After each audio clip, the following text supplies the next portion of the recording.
இப்ப நீதிமன்றம் உச்சநீதிமன்றம் பொன்முடி அவர்கள் எம்எல்ஏ அவருக்கு எந்த தடையும் இல்லைன்னு சொல்லியிருக்காங்க. இப்ப முதலமைச்சர் அவர்களும் கடிதம் எழுதியிருக்காரு. ஆனா ஆளுநர் இதுக்கான எந்த எதுவுமே செய்யல. இது நீதிமன்றத்தோட அவமதிப்பா பாக்குறோமா? ஏற்கனவே அதாவது உச்சநீதிமன்றம் இந்த வழக்கை பொறுத்த மட்டும் தெளிவாக சொல்லிடுச்சு. அவருடைய டிஸ்குவாலிபிகேஷன்ல இவர் வராது, பர்வியூவில் வர முடியாதுன்றதுக்காக தான் இப்படி ஒரு கன்விக்ஷனே செட்டில் பண்ணி நாட் செட்டில் பண்ணி ஸ்டே கொடுத்துருக்காங்க. ஆஸ் ஆஃப் நவ் நீங்க பாத்தீங்கன்னா இஸ் நைதர் கான்விக்ட் நார் இன்னசென்ட். அவர் தண்டிக்கப்பட்டவரும் அல்ல, தண்டிக்கப்படாதவரும் அல்ல, ஒரு நடுநிலையான எல்லை தான். வழக்கு முடிக்க பிறகு தான் முடிவெடுக்க முடியும். இப்படிப்பட்ட ஒரு தருணம் இருக்கிற போது அந்த benefit should go to the accused. அந்த பெனிஃபிட் அவருக்கு கொடுத்து அவர் பதவியில் நீடிக்கலாம்னு உச்சநீதிமன்றம் கொடுத்தது. ஏற்கனவே உத்தரப்பிரதேசத்தில் ஒரு எம்பிக்கு இது ஜட்மெண்ட் கொடுத்துருக்காங்க. ஆகவே அது மட்டுமல்ல, ஒரு எம்எல்ஏ இருந்து ஒரு மந்திரி ஆகிறதுக்கு எம்எல்ஏ தான் குவாலிபிகேஷன். பொன்முடி எம்எல்ஏ, அவர் மந்திரி பதவி நீக்கி கொடுக்கறது சேர்க்கறதுன்றது முதலமைச்சருடைய ஸ்டேஷன், அவருடைய ப்ரெரோகேட்டிவ். அவரை நம்பிச்சு அனுப்பிச்சிட்டாரு. ஏற்கனவே செந்தில் பாலாஜி கேஸ்ல உச்சநீதிமன்றம் ஒரு தீர்ப்பு வழங்கியிருக்கு. இலாக்கா இல்லாத மந்திரியா இருக்கலாமா இல்லாமா என்ற ஒரு வழக்கு போட்ட போது அதுக்கு அதிகாரம் கவர்னர் ரிஜெக்ட் பண்ணக்கூடாது, அது முதலமைச்சரோட டிசிஷன் தலையிடக்கூடாது தெளிவாக உச்சநீதிமன்றம் சொல்லு. அப்படி இருக்கிற போது பொன்முடிக்கு அவர் விடுவிக்கப்பட்டார். சபாநாயகர் எம்எல்ஏ ஏற்றுக்கிட்டாரு. உடனடியாக பண்ணணும், பண்ண வைப்போம். அதாவது கவர்னருக்கு சீஃப் மினிஸ்டர் அனுப்பிச்சிட்டார். அந்த ப்ராசஸ் கமென்ஸ் ஆகி போச்சு. அதாம்மா இந்த ப்ராசஸ், அதான் மந்திரி பதவி கொடுத்து அந்த ப்ராசஸ் சிஎம் கமென்ஸ் பண்ணிட்டார். It is in motion. அதனால இப்போ இடையில புதுசா ஒன்று கொடுத்தாதான் கோட் ஆஃப் கான்டக்ட் வந்த பிறகு புது டிசிஷன் தான் விட.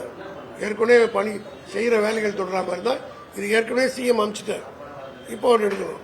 அப்படி பார்த்தா எலெக்ஷன் கமிஷன் போட்டிருக்காங்களே, இவரே நான் எலெக்ஷன் அனௌன்ஸ் பண்ண பதிவு பண்ணி எடுக்க முடியாது.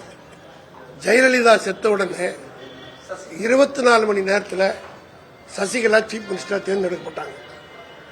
ஆனால் இதெல்லாம் அதிமுக காரங்க புரிச்சு படிச்சு கொஞ்சம் பழைய நினைவை எண்ணி பார்க்கணும்.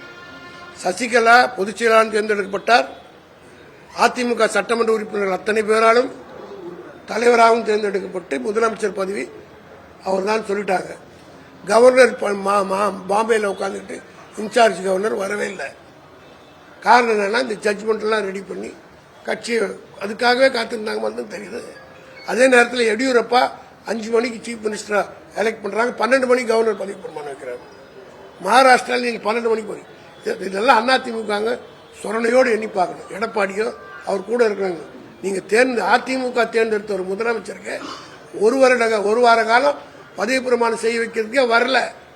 அதுக்குள்ள தீர்ப்பு வந்துச்சு, அந்த மாதிரி ஜெயிலுக்கு போயிட்டாங்க. இதெல்லாம் மறந்துடுவாங்கன்றதுக்காக அதிமுக காரம் மறக்கலாம். நாங்கள் அதை ஞாபகப்படுத்திட்டே இருக்கோம். எடப்பாடி கூட போட்டோ எடுத்து ஒரு வக்கீல் போட்டிருக்காரு. அவர் போய் இந்த மடாதிபதியை 20 லட்சமா கேட்டு பிளாக்மெயில் பண்ணார். அப்ப எடப்பாடிக்கு அந்த வாங்கின பங்கு இருக்குன்னு சொல்ல முடியுமா? அதுக்காகத்தான் உதாரணத்தை நான் சொன்னேன். அப்ப என் கூட 10 பேர் போட்டோ எடுத்துக்கிறாங்க. யார் நல்லவங்க யார் கெட்டவங்க அதாங்க சொல்றேன். நிதி கொடுத்ததெல்லாம் ஆதாரமற்றது, அதுதான் கேஸ் போட்டிருந்தோம். இப்படி ஆதாரமற்ற குற்றச்சாட்டு சொன்னார் என்பதுக்கு தான் வழக்கு. வாங்கியிருந்தா நாங்க கேஸ் போட்டு எடுக்கணுமா? எங்க படம் நீங்க எப்படி ஒன்னா போட்டுக்கலாம். நீங்க வர்ற பிகர் பாத்தீங்கன்னா எப்படி அது photographic evidence is not admissible. சட்டப்படி இந்த வீடியோ எவிடன்ஸோ அல்லது போட்டோகிராபி எவிடன்ஸ் கூட எப்படி ஒன்றும் கிராஃபிங் பண்றாங்க. அதனால அதுக்கு நாங்க வாங்கியிருந்தா நாங்க ஏன் வழக்கு போடுறோம்? நிரூபிக்கலாம் இல்ல. இன்னார் இடத்துல இந்த இடத்துல வாங்கினா இவ்வளவு ரூபாய் 22,217 எலெக்ஷன் பாண்டு கொடுத்துருக்காங்கல்ல, அந்த பாண்டு யார் யார்கிட்ட வாங்கினாங்களா வெளியில வரும்போது அதே போல அவருக்கு எங்க கொடுத்துருந்தான்னு சொல்லட்டும்.